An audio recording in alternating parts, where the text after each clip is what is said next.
Hebreos, poderoso el Señor. ¿Cuántos sienten que Dios está aquí? Él está aquí. Su presencia es real, real como el aire que estoy respirando. Carta a los Hebreos, capítulo 10, versículo 25. Hebreos, capítulo 10, versículo 25. Para los que les gusta tomar lápiz y papel y escribir, estaré dando el tema después de la lectura bíblica, el tema del mensaje que voy a predicar. Hebreos 10:25 dice de la siguiente manera: no dejando de congregarnos, como algunos tienen por costumbre, sino exhortándonos, y tanto más cuando veis que aquel día se acerca. Acompáñeme en oración, por favor. Te damos las gracias, Señor, por la gran oportunidad que nos de leer tu palabra y al mismo tiempo predicarla. Te pido que este mensaje traiga los tres propósitos fundamentales que todo mensaje debe de tener: edificación, consolación y exhortación. Háblanos conforme a tu voluntad, pero habla nuestra vida conforme a la necesidad que haya en nosotros. Nosotros nos comprometemos a atesorar tu palabra con el único propósito de ponerla en práctica en nuestra vida. Te damos las gracias, Señor, en el nombre de Jesús. Amén y amén. Tenga la bondad de sentarse, por favor. He titulado este mensaje Razones para no congregarse. Razones para no congregarse.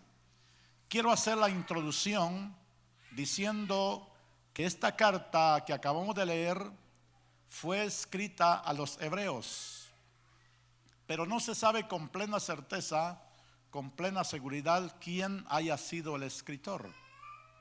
Pero hay 5 razones poderosas que a continuación se las voy a mencionar para que podamos comprender que esta carta fue escrita nada más y nada menos por el apóstol Pablo. Razón número 1: el escritor asociado con Timoteo. Timoteo era un fiel compañero de Pablo. En muchas ocasiones le acompañó a sus viajes misioneros. De hecho, Timoteo era hijo de Pablo, es decir, Pablo era el papá en la fe. Él se lo había ganado para Cristo y él quería acompañar a su padre en la fe. Razón número 2: el escritor estaba en la cárcel. Debo aclarar que Pablo no se encontraba en la cárcel por malhechor. Se encontraba preso por predicar el evangelio de Jesucristo. Razón número 3: el escritor estaba en Italia. Cuando esta carta fue escrita, Pablo se encontraba en Italia. Razón número 4: el escritor era un judío que conocía perfectamente bien la cultura y la religión judía. Cuando él da el testimonio, cuando Pablo el testimonio lo expresa, lo aclara diciendo que era hebreo de hebreos, circuncidado al 8º día. Ese era un requisito de un judío, ser circuncidado al 8º día. Razón número 5: la opinión universal dice que Pablo es el escritor de la carta a los hebreos. Circunstancias en las que Pablo escribe esta carta: se encontraba en su primer encarcelamiento en Roma. Esta carta la escribió aproximadamente entre el año 61 al 63 después de Cristo. Estos datos que le estoy mencionando no los va a encontrar en la Biblia. no lo vaya a buscar porque no lo va a encontrar. Esto solamente lo cuenta la historia. Es decir, hombres y mujeres que le siguieron los rasgos, siguieron el historial de estos grandes hombres que dejaron un legado digno de imitar, digno de seguir. ¿Por qué titular este mensaje razones para no congregarse? A medida voy predicando, voy a ir mencionando las razones y podemos ver si son o no son justificables. La razón número 1 para no congregarse sería porque no queda suficiente tiempo. Es bien fácil darle una justa aprobación a lo antes mencionado, sin antes darnos cuenta que Dios, en su infinita gracia y misericordia, nos está dando 24 horas todos los días. Y de nosotros depende cómo queremos administrar ese tiempo. Científicamente está comprobado que para que nuestro cuerpo esté en óptimas condiciones, usted y yo debemos de dormir 8 horas todos los días. En las leyes laborales también está contemplado que para que nuestro cuerpo esté en óptimas condiciones, usted y yo debemos de dormir 8 horas todos los días. Es decir, trabajar 8 horas todos los días. Ahí estamos implementando 16 horas. En las otras 8 horas nos queda tiempo para orar, leer la Biblia, ayunar, nos queda tiempo para congregarnos, nos queda tiempo para salir a visitar a la familia, porque es de suma importancia visitar a la familia, estar en armonía con la familia. Nos queda tiempo también para salir a evangelizar. Evangelizar es de suma importancia porque eso es lo que le da un gran crecimiento a la iglesia. Hay que salir a los lugares donde la gente anda y repartir tratados, anunciar que Cristo salva, que Cristo sana, que Cristo transforma, que Cristo es el único camino para poder llegar al cielo. Hay que evangelizar, pero usted dirá: en este momento no tengo suficiente expresión, no tengo suficiente palabra, no tengo suficiente elocuencia. No se ocupa tanto. Hágala de aquel hombre que andaba un buen reloj, pero no se sabía la hora. Y se la preguntaron y de pronto no hallaba cómo hacer, pero tuvo ideas y le dijo: la verdad es que convénzase por sí mismo. Haga usted lo mismo.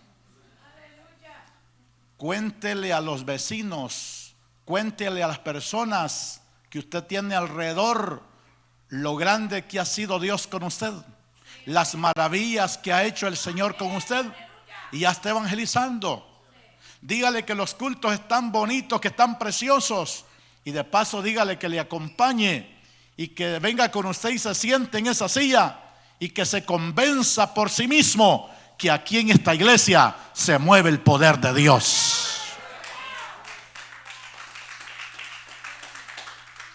Mis hermanos queridos, congregarnos es de suma importancia.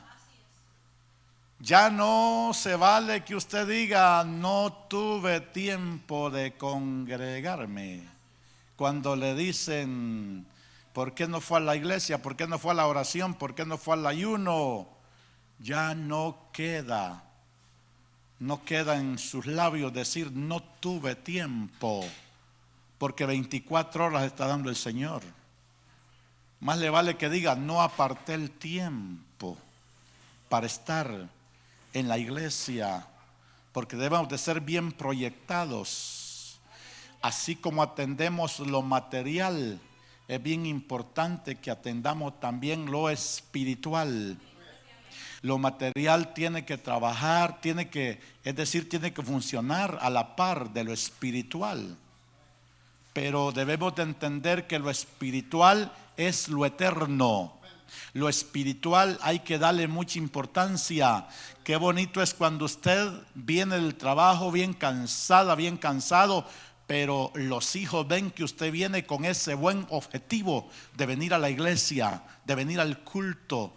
Eso deja una gran enseñanza a sus hijos. Cuando ven un papá o una mamá que se esfuerza para estar en la iglesia, eso deja un gran legado. Más tarde los hijos van a sentir que papá y mamá le faltó, y ese legado les va a quedar marcado en su mente y en su corazón, y se van a dar cuenta que tuvieron un papá o una mamá que le gustaba servir al Señor con esfuerzos, con todo ánimo, con todo gozo, con mucha alegría. Eso deja un gran legado. Hoy veníamos platicando en el camino con mis hermanos, mi hermano Douglas, mi hermana Daisy, que los padres de familia pueden dejar a los hijos un buen carro, una buena cuenta bancaria, un buen terreno, pero lo mejor que pueden dejar es dejarles marcado el camino de Dios. Es la mejor herencia que tú les puedes dejar a tus hijos, servir al Señor con todo el corazón. Mis hermanos queridos, hemos visto la primera razón para no congregarnos. Veamos la segunda razón para no congregarnos. Sería por causa de un temporal, pero un diluvio más fuerte que en los días de Noé. Dice la Biblia que en días de Noé llovió 40 días, 40 noches, y que el agua subió tanto que cubrió los cerros y los árboles más altos, y subió 15 codos más. Esa sería una gran razón para no congregarse. Pero después de eso no ha habido ni habrá otro diluvio, ni igual ni similar al que hubo. Esa sería una gran razón, que usted sienta que el agua le está dando a las rodillas, y que luego sienta que sube y le da el pecho, y llama al pastor y le dice: pastor, lo he llamado porque quiero que me mande una lancha, porque hoy sí me quiero congregar. Porque no es cierto que los seres humanos así somos, hermano. Muchas veces cuando todo está bien no queremos nada de Dios. Apenas vinieron los problemas y vinieron agigantados, hasta que está un montonón de problemas, hasta entonces muchas veces decimos a buscar al Señor. Hasta entonces nos acordamos que hay un Dios en los cielos. Cuando te anuncian que tu hijo le pasó algo, cuando te anuncian que tu familiar le pasó algo, cuando te anuncia el doctor que solamente te queda un día, 30 días de vida, porque la enfermedad es incurable, ya no se puede hacer nada por ti. Hasta entonces hay que acordarnos que hay un Dios, es decir, que tenemos un Dios de emergencia, pues. Un Dios así como la Cruz Roja, la Cruz Verde, así como el 911, pues, que cuando te necesito, te llamo. Dios no solamente no quiere que lo tengamos como un Dios de emergencia. Dios quiere que lo busquemos en todo tiempo, en todo momento, que nos acordemos de Él. ¿Cuántos dicen amén? Dios en todo tiempo se acuerda de nosotros, hermanos. Y en todo tiempo nosotros debemos de acordarnos de Dios. El apóstol Pablo está haciendo una exhortación a los hermanos a que se congreguen. ¿Por qué cree que los exhorta a que se congreguen? Porque para ellos, que pasaron una semana, 15 días, un mes sin congregarse, era normal. Venir al mes, al culto, pues, así como el recibo de luz que al mes llega, pues. Al mes venían a la iglesia y les dice: no se dejen de congregar, como algunos tienen por costumbre. No está generalizando el término. Es decir, que no todos estaban en la misma condición de no congregarse. Eran muchos hermanos en la iglesia que estaban en la misma condición de no congregarse, mientras que habían otras personas que tenían ese ferviente anhelo de congregarse. Los está exhortando. Debo expresar que la palabra exhortar no es sinónimo de regañar. La palabra exhortar significa animar. Cuando Pablo escribe a los hermanos de Roma en el capítulo 12, en la carta a los romanos, les dice: os ruego, hermanos míos, que presentéis vuestros cuerpos en sacrificio. Ahí está exhortando, es decir, está animando. Cuando usted va a motivar a un hijo a congregarse, a servirle al Señor, usted ve que él se ha apartado de Dios, se ha alejado del camino de Dios. Su familiar, ya sea su esposo, su esposa, ya sea sus hijos, ya sea su hermano, su vecino, usted siempre va a ser la del buen inyectador. No va a ser la del mal inyectador que agarra la aguja y la tira y hay que el cliente grite como quiera gritar. Usted no hace la del mal inyectador, hace la del buen inyectador. El buen inyectador se hace acompañar de dos elementos muy fundamentales. Es decir, se hace acompañar del primer elemento, que es algodón, que es bien suave. Y luego el segundo elemento, alcohol. Y por lo general usted se ha fijado que toda persona que va a inyectar está preguntando: ¿y ya días tiene este dolor? ¿Ya días le está doliendo? Y cuando acordó, lo inyectó. A tal grado que usted queda preguntando: ¿y no me va a inyectar? Ya lo inyectó. Usted hace lo mismo. Hace lo mismo cuando se acerca al familiar. Usted busca dos cualidades buenas que tiene y se le acerca y le dice: mira, en esto y esto vas súper bien, pero en ese pero va la inyección. Usted exhorta, anima a las personas. Usted es el medio utilizado por Dios para animar, ya sea a su hijo, su familiar que se haya apartado del camino del Señor. Usted lo anima.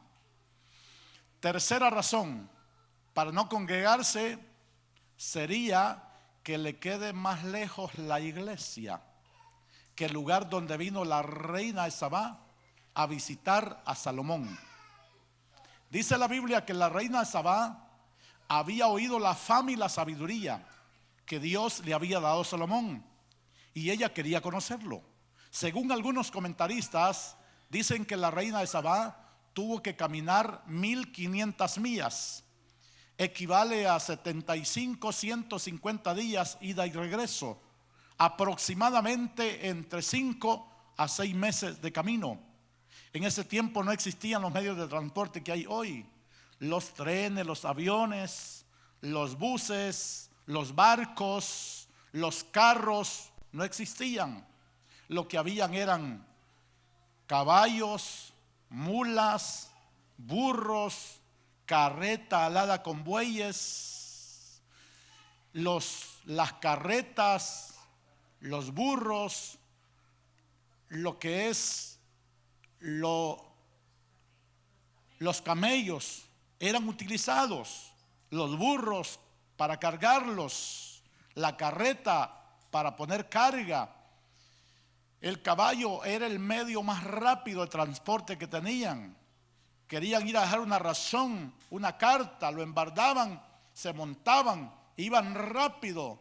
Y los 4x4 que habían eran unos grandes camellones que la gente montaba.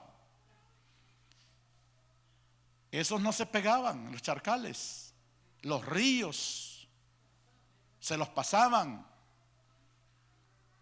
Fíjese, hermano, que para congregarse y no perderse ni un culto en la iglesia, se necesita ser esforzado, se necesita esfuerzo.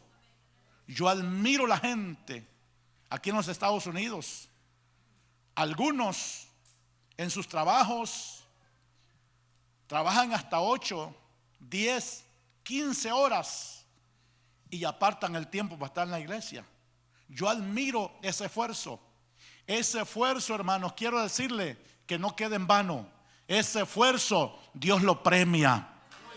Dios lo premia. ¿Cuántos dicen amén? Si nosotros como seres humanos vemos con buen agrado ese esfuerzo, cuánto más lo ve Dios. Hermanos queridos, esa mujer que quiso venir a conocer a Salomón tuvo que caminar muchos kilómetros, muchas millas. Cuando usted viene a la casa de Dios, quiero decirle, más que Salomón está aquí. Aquí está el Rey de Reyes y Señor de Señores.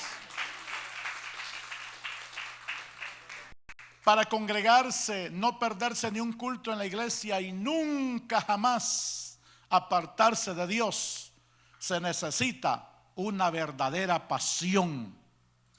Llene bien de aire sus pulmones y con fuerza diga pasión.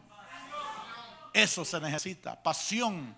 Así como ese hombre que hoy es su esposo, pues, como cuando andaba emprendiendo noviazgo con usted, andaba una tremenda pasión, que le dijeran que el río estaba hondo, que habían perros bravos, que el futuro suegro tenía pistola, no lo detenía, nada. Si el río estaba hondo, una legua más arriba se iba a tirar y venía a salir a la par de donde usted vivía. ¿Por qué? Porque andaba una verdadera pasión. Cuando tienes pasión por la obra del Señor, quieres evangelizar, quieres orar, quieres leer la Biblia, quieres congregarte, quieres estar a solas con el Señor, quieres apoyar los proyectos de la iglesia, quieres ofrendar, quieres diezmar, quieres hablar de Dios a las demás personas que no lo han conocido, quieres salir a los parques, a los lugares donde hay gente, anunciarles que en Cristo hay salvación, que en Cristo hay vida eterna. Gloria al Señor Jesucristo. Mis hermanos, es una bendición tener pasión por la obra del Señor. Cuando tienes pasión, eres como una joven, que un joven se le acerca proponiéndole noviazgo y aquella joven le dice: no puedo. ¿Pero por qué no puede? Porque usted no es cristiano. La Biblia a mí me dice: no os unáis en yugo desigual con los incrédulos. Me dice la Biblia que soy sal, que soy luz. Como luz alumbro en las tinieblas y como sal doy sabor a este mundo. Ese joven insiste y le va a decir: pero eso es fácil, el domingo voy a la iglesia. Y ella diplomáticamente y por ética le dice: tal vez. A los días la vuelve a ver y le dice él: ahora sí. Y ella le dice: ahora no. ¿Y por qué no? Porque usted no ha recibido a Jesucristo por amor al perdón de sus pecados, por amor a la salvación de su alma, sino que lo ha recibido por amor a mi persona. Así que debe sentarse, escuchar palabra de Dios y dar frutos dignos de un verdadero arrepentimiento. Dele la gloria al Señor. Ese joven, como anda tan enamorado, va a otra joven y aquella joven le dice: no puedo. ¿Y por qué no puede? Porque usted es cristiano y yo no lo soy. Y él le dice: pero eso es fácil, ahorita mismo me arrepiento de haberme arrepentido y problema arreglado. Y ella le dice: no puedo. ¿Pero por qué no puede? Porque así como está dejando al Señor, me va a dejar a mí también. Mira, hermano, quiero decirle que una persona con una verdadera pasión no cambia a Dios por nada. Ya sea un joven, una señorita, ya sea un caballero, ya sea una mujer, un hombre, no cambia a Dios por nada. Aunque se le presente la oportunidad de pecar, no peca. El hombre, aunque no ande la esposa ahí, la mujer, aunque no ande el esposo ahí, no peca. El joven, aunque no ande el papá o la mamá o no esté el pastor cerca, no estén los diáconos, cuando se le presenta la oportunidad de pecar, no peca. ¿Sabe por qué? Porque su punto primordial es agradar al Señor Jesucristo, es serle fiel al Señor Jesucristo. Dele la gloria, la honra, la gloria al Dios que todo lo merece. Mis hermanos queridos, y voy terminando esta enseñanza, para congregarse y nunca jamás apartarse del Señor, se necesita ser optimista. El optimista, una persona optimista es superior al pesimista. El pesimista a toda salida le encuentra un obstáculo, y el optimista a todo obstáculo le encuentra una salida. No sé si a usted le ha tocado que platicar con pesimistas, y son bien conocidos. Hermano, dice usted, ¿y por qué no viene a la iglesia? No, ya días no le vemos en la iglesia, ya días no lo vemos incorporado en el camino del Señor. Y esa persona le responde, le dice, negativamente le responde, es que hay muchos problemas, hay muchas dificultades. Eso se llama pesimismo. En el mundo hay problemas también, pero hay una gran diferencia, que en el mundo el hombre sufre sin esperanza. En la iglesia hay gran diferencia, que se sufre pero con esperanza. Con la esperanza que tenemos un Dios que nos ayuda, un Dios que nos saca adelante, un Dios que nos saca en victoria siempre. Mis hermanos queridos, en la vida cristiana hay que actuar con optimismo. Usted practica con un optimista nunca le va a negar que hay dificultades, que hay problemas, pero ha aprendido a darle la gloria al Señor. Ha aprendido a reconocer que no está solo. Ha aprendido a reconocer que aún en las dificultades, aún en los problemas, Dios está para ayudarnos. Muchas veces en los problemas que estamos pasando, podemos pensar que estamos solos, podemos pensar que nadie está a nuestro lado, y puede ser que cuando estás pasando una dificultad, el vecino, tu hermano, tu amigo no esté. Pero te quiero decir que aunque tu amigo, tu hermano, tu vecino no esté, Dios está.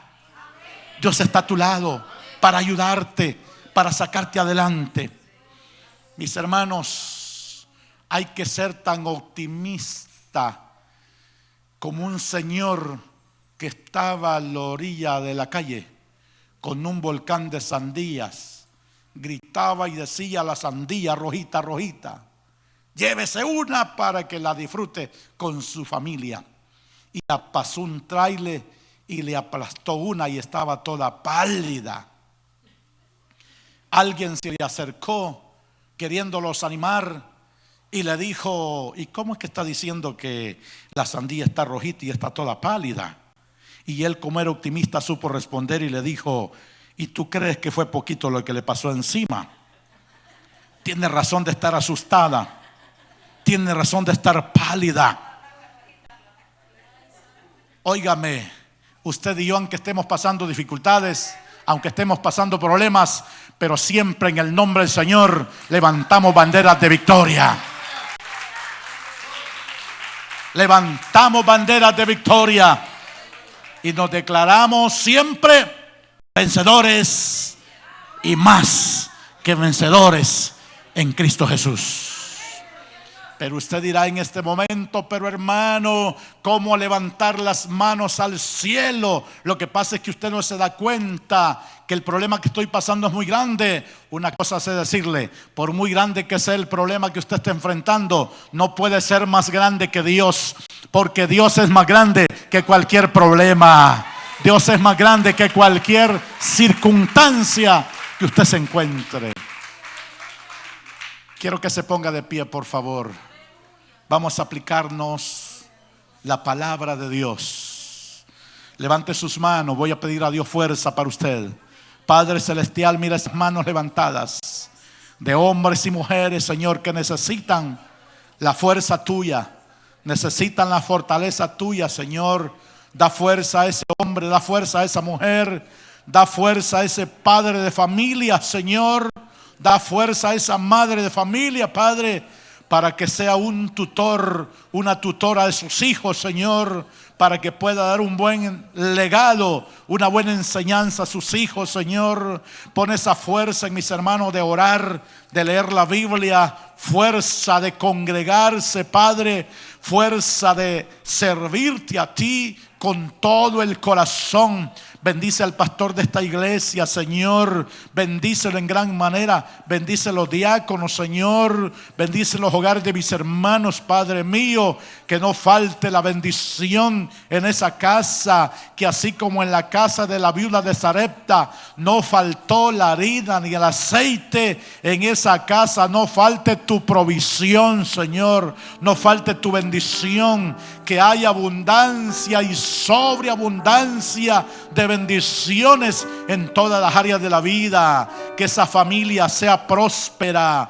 Dios mío, que reciba la bendición tuya, Señor. La bendición que viene de ti, Señor, la reciba. Oh Señor Jesús. Y mire esas manos que están levantadas de hombres y mujeres, Padre mío. Hombres y mujeres que necesitan una sanidad en este momento. Extiende tu mano, Padre. Extiende una sanidad, Dios mío, sobre ese cuerpo. Una sanidad sobre ese cuerpo, Señor. Los que están en los hospitales, en las clínicas, en los hogares. Mi hermano y mi hermana tienen un familiar enfermo. Oh Dios mío, en el nombre de Jesús enviamos la palabra. Los padres de mi hermano Douglas, Señor, que están enfermos allá, desde aquí enviamos la palabra, Señor. Enviamos la palabra que tiene poder a corta y a larga distancia. Enviamos esa palabra, Dios mío, y esa palabra es la que sana. Esa palabra es la que hace lo que el doctor no puede hacer. Oh Señor Jesucristo, gracias porque estás sanando. Gracias porque estás haciendo la obra maravillosa. Usted le está creyendo al Señor y Él está obrando en este momento. Lo imposible para la ciencia, para Dios todo es posible. Reciba en el nombre de Jesús. El Dios de Abraham, el Dios de Jacob, el Dios de Isaac, el Dios nuestro está aquí, mis hermanos. Él está obrando la sanidad. Levante sus manos y dele gracias. Declare la sanidad. Declare por fe el milagro. Declárelo en el nombre de Jesús. Declare el milagro en su cuerpo. Declare el milagro en su familiar que está enfermo. Declárelo. Declárelo en el nombre de Jesús. Usted ha sido escuchado en este momento. Dios le ha oído. Ahora levante la voz cantando en voz alta. Diga: ahora tócame a mí, sáname, Nazareno. Ahora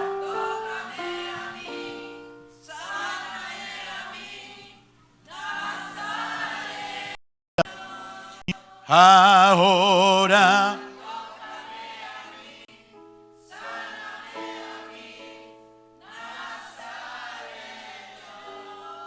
tócame, sáname, límpiame. Levante más su voz. Ahora tócame,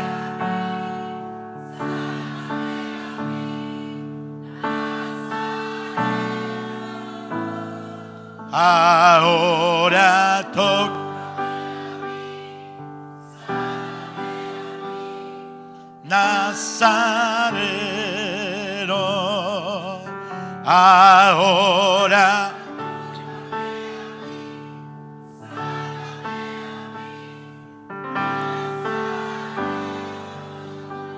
tócame, sáname, límpiame. Te damos las gracias, Señor. Gracias, Padre. Gracias porque has oído nuestra oración, Señor. Gracias porque has escuchado. Te ruego que pongas paz en los hogares, Señor. Pon paz en los hogares. en los padres de familia, Señor, que están teniendo problemas serios, su matrimonio. Dios mío, te pido que pongas paz en esos corazones, llena de sabiduría.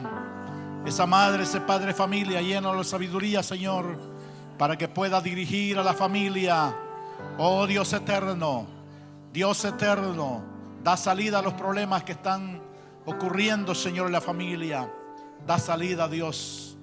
Dios maravilloso, da fuerza. Muchas gracias, Señor. En el nombre de Jesús te lo pedimos. Amén. Amén. Tenga la bondad.